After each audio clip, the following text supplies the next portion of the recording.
Hey everybody, welcome to episode 73 of the 10-Minute Jazz Lesson Podcast. My name is Nick Manella. I'm the creator and host of the show. First of all, I just want to apologize for not having a Monday Motivation podcast this week.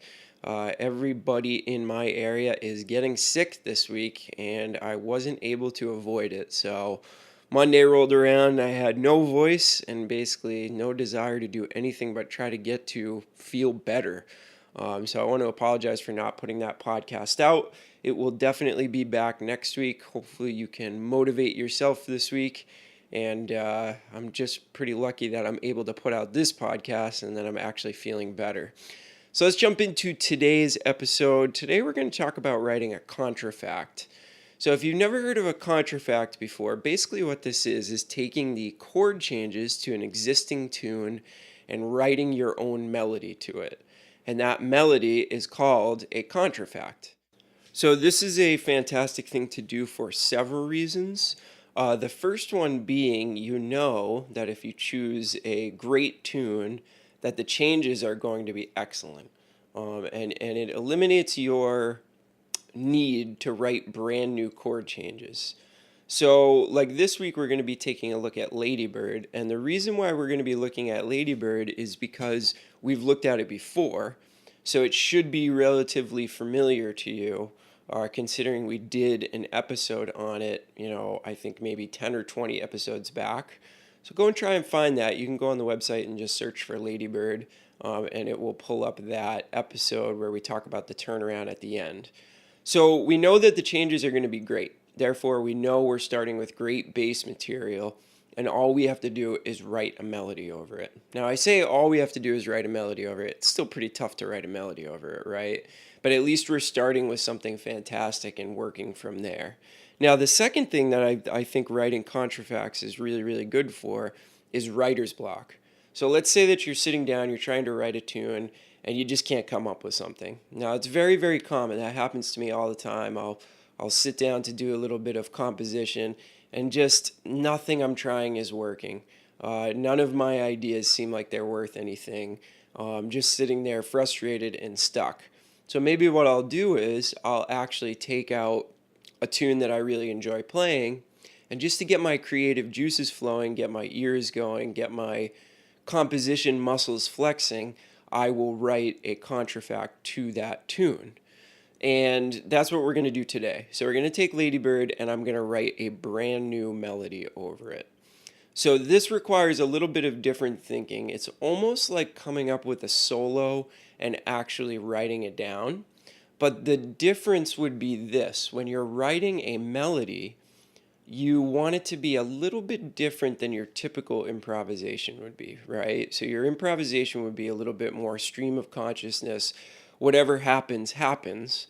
When you're writing a contrafact or a melody, you want to craft it a little bit more, because you know that this is something that's not just going to happen once, it's going to happen in perpetuity over and over again, right? So you want that to be a well-crafted piece of music, a well-crafted melody. So basically what I'll do is I'll sit down with a piece of paper, or maybe on Sibelius, and I'll write out the chord changes, and then I'll grab my instrument and I'll just kind of go to it. So one of the things that I'm trying to do is come up with a theme. Now you're going to see in my contrafact over Ladybird, it's not the best contrafact ever written in the entire world. Again, I've been sick this week, so I've had limited time to do this. But there is definitely a theme that's going to come through when you hear this melody. So let's start by, I'm just going to play the melody for you. And then we're going to talk about and break down a little bit maybe what I was thinking when I was writing this melody over Ladybird. So here is my contrafact over Ladybird.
So you can hear, I mean, I'm not going to win any competitions with that melody.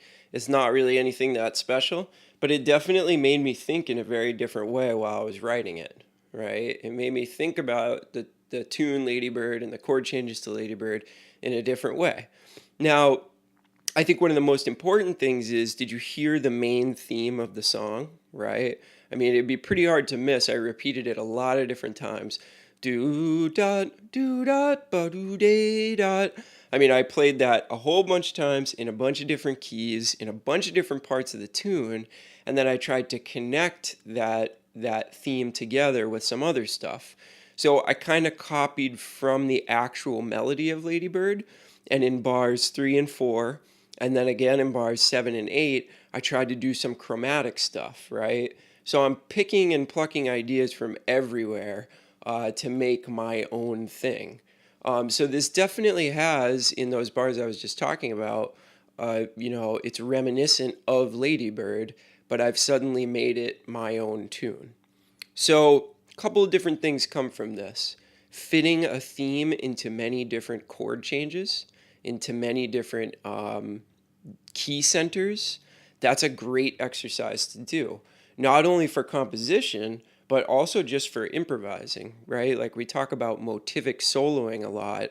That's really what that is, taking a central theme and being able to shift it into all the different key centers of a tune.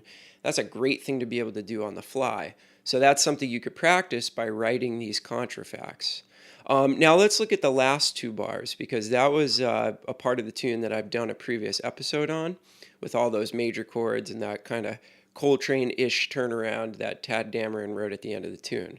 So if you listen to that section of the tune, what I'm doing is I'm playing a triad on the first chord, a root position triad. Not root position, but I'm playing a triad built off of the root of the chord. So a C major triad first. Then what I'm doing is, over the E flat major 7 chord, I'm actually playing an F major 7 triad, right? So now I'm going up a step, giving me that sharp 11 sound. Then over the A flat major triad, I'm playing an A flat. Over the A flat major chord, I'm playing an A flat major triad. Sorry, my head's still a little bit stuffy this week. And then over the D flat major 7 chord, I'm playing an E flat major triad. So what I'm doing is a root triad, a triad a step up from the root, a root triad, a triad a step up from the root. So that's good work for, again, improvising. If I can start to get those triads a step up from the root into my playing, I'm really going to be able to make something happen when I'm playing over major chords in any tune, not just this tune. So this is basically what it takes to write a contrafact. So I think you guys should all go out there, pick one of your favorite tunes, preferably a short form. Pick something that has like a 16 or 24 bar or 12 bar form, and write a contrafact over that. What we're going to talk about next week is kind of the final step in the process, where, and this comes in really, really handy if you have sort of composer's block. So what I'll do is I'll do what we've just done here. I'll write a contrafact over a tune that I already know using the same chord changes, get something that I'm happy with, and then if I really want to make it my own, what I'll go back and do is take this new melody that I've written and I'll reharmonize it with my own changes. So next week we're going to talk about that. We're going to take this melody that I've written for the podcast this week, and I'm going to set my own chord changes to it, and I'm going to talk a little bit about the process of how I do that and how you can do that at home as well. All right, so that's going to about do it for this week. Hopefully this all makes sense. Don't hesitate to reach out, send me any questions at 10minutejazzlesson@gmail.com. Hey, we wanted to ask you a favor this week. If you have, a couple of minutes of your time and you can go on to iTunes and leave us a 5-star rating and review, that would really, really help us out. We'll give you a shout out on the podcast if you do that. And we would really appreciate it, because that helps us to get discovered by more and more jazz musicians that would benefit from this podcast. So I hope you enjoyed today's episode. We'll be back next week with 2 brand new episodes, and we'll see you then. Have a great weekend, everybody.